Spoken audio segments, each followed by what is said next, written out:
প্রিয় দর্শক বন্ধুরা, এই মুহূর্তের জন্য প্রাথমিক থেকে আরও একটি গুরুত্বপূর্ণ খবর আপডেট উঠে আসছে। এই মুহূর্তের জন্য আরও বড় খবর, প্রাথমিকে বিএডদের আবার সুযোগ থাকছে। বন্ধুরা, বিস্তারিত ভিডিওর মধ্যে আলোচনা করছি। অবশ্যই ভিডিওটিকে আপনারা শেষ পর্যন্ত দেখে নেবেন এবং শুনে বোঝার চেষ্টা করবেন। যে সমস্ত বন্ধুরা চ্যানেলটি সাবস্ক্রাইব করেননি, সাবস্ক্রাইব করে সঙ্গে থাকবেন। বন্ধুরা, ইতিমধ্যেই সবথেকে বড় খবর, আবারও কিন্তু প্রাথমিকে বিএডদের সুযোগ থাকছে। বন্ধুরা, ইতিমধ্যে আমরা জেনে গিয়েছি যে সর্বোচ্চ ন্যায়ালয় সুপ্রিম কোর্টের তরফ থেকে বিএড ভার্সেস ডিএলএড মামলায় ডিএলএডদের পক্ষেই রায় দেওয়া হয়েছে এবং প্রাথমিকে জয়লাভ করেছে ডিএলএড বন্ধুরা।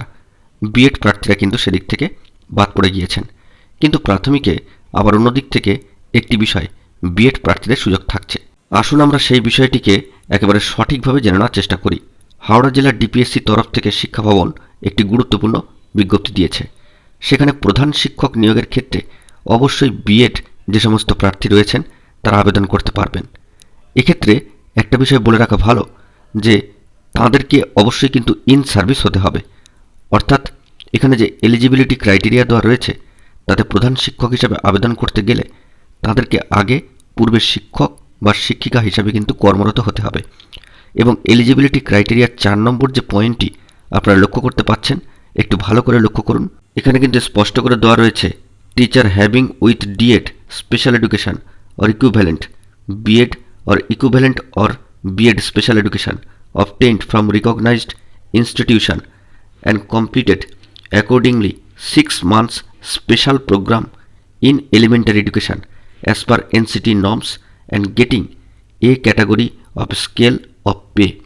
অর্থাৎ এখানে গুরুত্বপূর্ণভাবে কয়েকটি বার্তা দেওয়া রয়েছে যে ডিএড স্পেশাল এডুকেশন অবশ্যই থাকতে হবে, পাশাপাশি সমতুল্য কোনো বিষয় কিংবা যারা বিএড করেছেন তারাও কিন্তু আবেদন করতে পারবেন। অবশ্যই ইন সার্ভিস তাকে হতে হবে কিংবা বিএড স্পেশাল এডুকেশন থাকলেও হবে।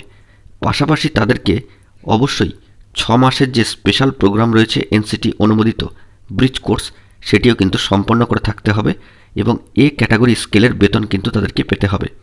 অবশ্যই তারা প্রাথমিকের ক্ষেত্রে ইন সার্ভিস এবং প্রধান শিক্ষক হিসাবে তারা কিন্তু আবেদনের যোগ্য বলে বিবেচিত হবেন। প্রসঙ্গত এখানে উল্লেখ্য যে হাওড়া জেলা প্রাথমিক বিদ্যালয় সংসদ অধীনস্থ বিদ্যালয়গুলির চক্র ও ভাষাভিত্তিক প্রাপ্ত শূন্যপদ অনুযায়ী প্রধান শিক্ষক শিক্ষিকা নিয়োগের জন্য হাওড়া জেলা কর্মরত ও নিয়ম অনুযায়ী গ্রাহ্য শিক্ষক শিক্ষিকাদের কাছ থেকে আবেদনপত্র আহ্বান করা হচ্ছে।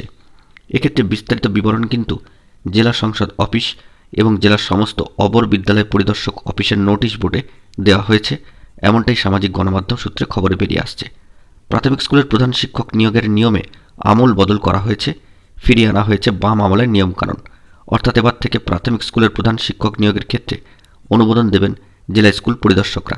বিজ্ঞপ্তি জারি করেও এই কথা জানানো হয়েছে। রাজ্যের প্রাথমিক স্কুলের প্রধান শিক্ষক নিয়োগ ঘিরে বিস্তারিত তথ্য প্রকাশ করা হয়েছে। মেধার ভিত্তিতে প্রধান শিক্ষক নিয়োগ করা হবে। প্রাথমিক স্কুলগুলির ক্ষেত্রে প্রধান শিক্ষক নিয়োগের পদ্ধতির পরিবর্তন ঘটানো হয়েছে। প্রধান শিক্ষক হতে ইচ্ছুক একজন আবেদনকারীর মূল্যায়নের জন্য মোট নম্বরের যোগফল হচ্ছে 100, ন্যূনতম যোগ্যতার নম্বর 60। অর্থাৎ একজন প্রার্থীকে ন্যূনতম 60 নম্বর পেতে হবে, এমনটাই কিন্তু সামাজিক গণমাধ্যম সূত্রে খবরে বেরিয়ে আসছে। এইভাবেই কিন্তু কর্মরত বিএড প্রার্থীদের প্রাথমিকের ক্ষেত্রে প্রধান শিক্ষক হিসাবে আবেদনের সুযোগ থাকছে। বন্ধুরা, এখন এই পর্যন্তই। গুরুত্বপূর্ণ আপডেটগুলি পাওয়ার জন্য অবশ্যই এখনই চ্যানেলটিকে সাবস্ক্রাইব করে সঙ্গে থাকুন। ধন্যবাদ।